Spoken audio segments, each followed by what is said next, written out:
नमस्कार प्रिय साधकों।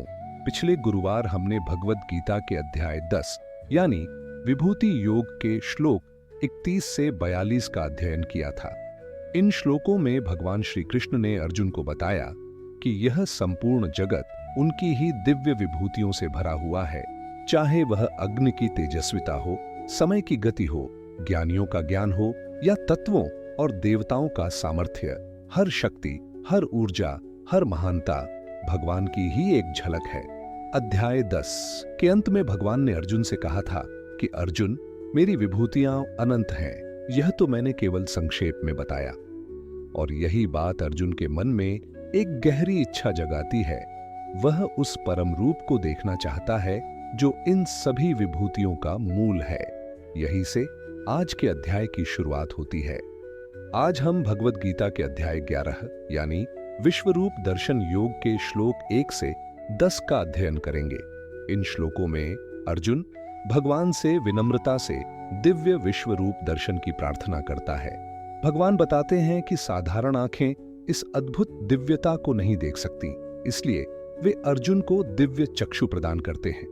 इसके बाद संजय धृतराष्ट्र को उस अवर्णनीय अनंत दिव्य विश्वरूप का वर्णन करना शुरू करते हैं, जिसमें असंख्य मुख, अनगिनत आंखें, अद्भुत रूप, दिव्य आभूषण और ब्रह्मांडीय शक्तियां समाहित हैं। यानी आज हम उस परम क्षण तक पहुंच रहे हैं जहां अर्जुन संपूर्ण ब्रह्मांड को एक ही रूप में देखने वाले हैं। श्लोक 1 अर्जुन का कृतज्ञता भाव। अर्जुन उवाच मदनुग्रहाय परमं गुह्यम अध्यात्म संजितम यत्त्वयोक्तम वचस्तेन मोहोयम विक्तो मम। भावार्थ। अर्जुन कहते हैं, हे प्रभु, आत्मा से संबंधित जो परम गोपनीय ज्ञान आपने मुझ पर कृपा करके मुझे बताया है, उससे मेरा मोह पूरी तरह दूर हो गया है। व्याख्या। अर्जुन स्वीकार करते हैं कि कृष्ण द्वारा बताए गए ज्ञान, जन्म मृत्यु, कर्म, आत्मा की नश्वरता अविनश्वरता ने अब उनकी भ्रम रूपी अंधकार को समाप्त कर दिया है। यहां अर्जुन का प्रथम भाव कृतज्ञता है, ज्ञान के प्रति विनम्रता। श्लोक 2 भगवान की महिमा का अनुभव। भवाप्ययो हि भूतानां श्रुतो विस्तरशो मया त्वत्तः कमलपत्राक्ष माहात्म्यम अपि छाव्ययम्। भावार्थ। हे कमल नयन प्रभु, आपके द्वारा ही मैंने सृष्टि के उत्पत्ति और लय का विस्तार से ज्ञान प्राप्त किया। मैंने आपकी अनंत महिमा को भी सुना है। व्याख्या। अर्जुन जान चुके हैं कि कृष्ण केवल एक मानव रूप नहीं, बल्कि सृष्टि के उद्गम भव और सृष्टि के अंत अप्यय दोनों के आधार हैं। यहां अर्जुन का भाव आस्था और श्रद्धा और प्रगाढ़ होता है। श्लोक 3 दिव्य स्वरूप को देखने की इच्छा। एवमेतद्यथाथ त्वमात्मानं परमेश्वर द्रष्टुमिच्छामि ते रूपमैश्वरम पुरुषोत्तम। भावार्थ। हे परमेश्वर, जैसा आपने अपने बारे में कहा है, मैं उसे सत्य ही मानता हूं। अब मैं आपके उस ईश्वरीय स्वरूप को प्रत्यक्ष देखना चाहता हूं। व्याख्या। यहां से अध्याय का मुख्य मोड़ शुरू होता है। अर्जुन पहली बार दिव्य रूप के दर्शन की प्रार्थना करता है। यह प्रार्थना केवल जिज्ञासा नहीं, बल्कि उनके मन में सत्य को सीधे देखने की प्रबल इच्छा है। श्लोक 4 भगवान की कृपा मांगना। मन्यसे यदि तत् शक्यम मया द्रष्टुमिति प्रभो योगेश्वर ततो मे त्वं दर्शयात्मानम अव्ययम। भावार्थ। हे प्रभु, यदि आप समझते हैं कि मैं आपके उस अविनाशी स्वरूप को देख सकने योग्य हूं, तो कृपया वह दिव्य रूप मुझे दिखाएं। व्याख्या। अर्जुन पूरी विनम्रता से कहता है, मैं योग्य हूं या नहीं, इसका निर्णय आप करें। यह पूर्ण समर्पण का भाव है। यह हमें एक सरल संदेश देता है। दिव्यता प्राप्त होती है अहंकार से नहीं, विनम्रता से। श्लोक 5 भगवान का उत्तर। दिव्य रूप दिखाने की तैयारी। श्री भगवान वाच पश्य में पार्थ रूपाणि शतशोथ सहस्रशः नाना विधानि दिव्यानि नाना वर्णाकृतीनि च। भावार्थ। भगवान कहते हैं, हे पार्थ, अब तुम मेरे सैकड़ों हजारों दिव्य रूपों को देखो। विविध रंगों, रूपों और आकृतियों से युक्त, अद्भुत और अलौकिक। व्याख्या। अब भगवान कृष्ण अर्जुन को विश्व रूप दिखाने की प्रक्रिया प्रारंभ करते हैं। यह रूप सामान्य आंखों से देखना संभव नहीं, इसलिए आगे भगवान दिव्य दृष्टि प्रदान करते हैं। श्लोक 6।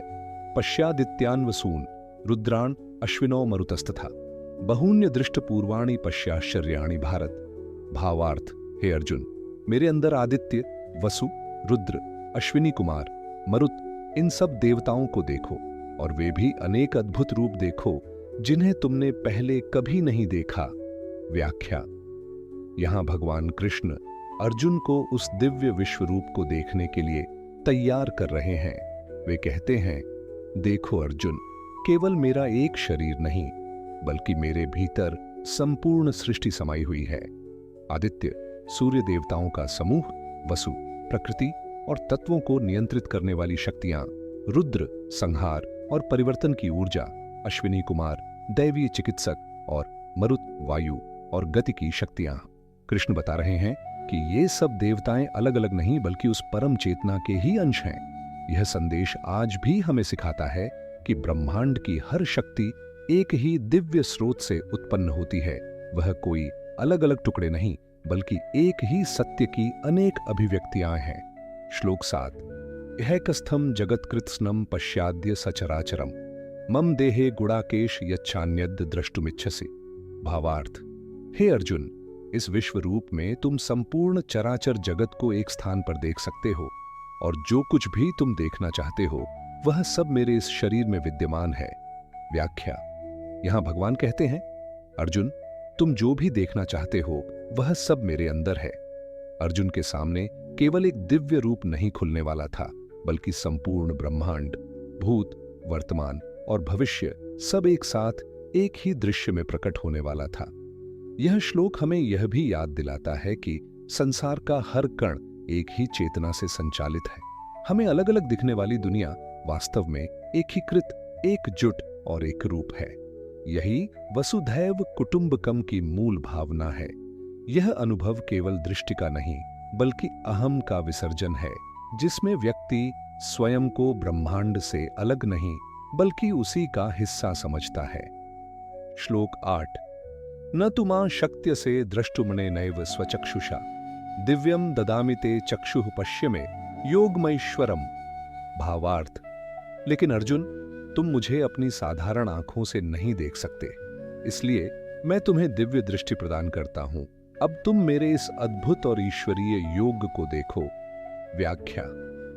अब भगवान कृष्ण एक अत्यंत महत्वपूर्ण बात बताते हैं। अर्जुन, मेरे वास्तविक स्वरूप को केवल भौतिक आंखों से नहीं देखा जा सकता। यह संकेत देता है कि दिव्यता केवल इंद्रियों से परे है। उसे समझने के लिए चित्त की शुद्धता और कृपा दोनों आवश्यक है। भगवान अर्जुन को दिव्य चक्षु देते हैं। यह केवल एक विशेष दृष्टि नहीं बल्कि एक प्रतीक है।